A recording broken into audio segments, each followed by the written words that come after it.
Good morning. One of my favorite writers is Arthur Gordon, and he tells a wonderful story of when he was a young man. He traveled with some friends over to Spain, and they wanted to see the country.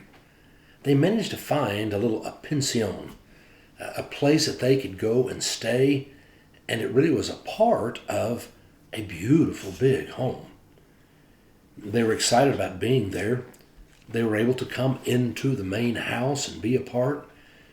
He said it was really interesting. This beautiful home. It had a lady who was a maid. She cooked for the family. And the husband, he was a tall, distinguished-looking gentleman. He was very reserved and kind of quiet. The wife, well, she was a beautiful lady, but she was always dressed in black. And again, she just seemed very somber.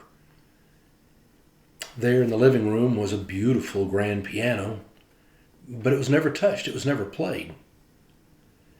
And it was the maid who explained to them that the senora, well, she was a concert pianist. She was very famous, very successful. And then her child died 2 years before. And ever since that time, no one has touched the piano.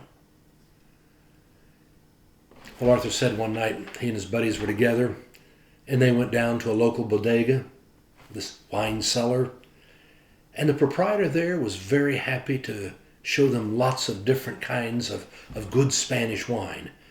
And they were only more than happy to be able to experience all the different kinds of wines. He said, we didn't turn him down on anything he offered us to sample.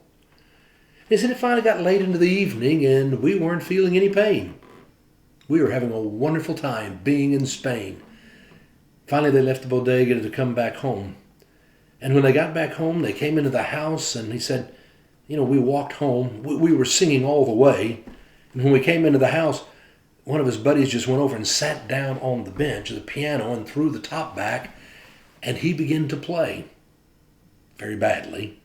But he was playing what he knew, and he said, the rest of us, well, we joined in, and we were singing the songs to go right along with it. And we were singing pretty badly. But as we were doing that and just having fun, suddenly the maid came running in, and she's waving her arms and going, no, you can't do that. And said, then in through another door, here came the husband, and he was running in, and he was saying, please, do not do this. And then from another side of the room appeared the senora. She just stood there looking at them.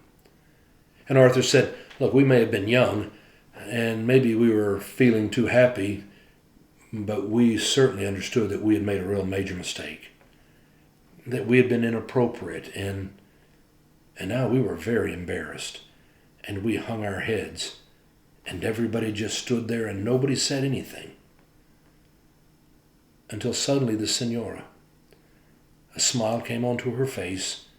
She came across the room. She brushed my friend off, he said, from the bench, and she sat down, and she began to play so beautifully. And it was a lively song, and a beautiful song, a happy song. And he said, the maid began to sob.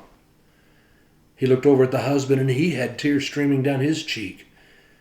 But there was a smile on the senora's face as she sat there and played. And he said, again, I may have been young, but I understood that something significant had just happened. In that moment, compassion had melted the ice around this senora's heart. She saw how embarrassed we were, and she took pity on us. She felt sorry for us. She had compassion. And it helped to bring her back to life. I knew I was witnessing something significant in that moment. And I was learning a lesson, he said, that I would carry with me for the rest of my life. When you feel down, when you're feeling discouraged, maybe the issue is we need to look for someone else to show compassion on. Someone else to reach out and to bless.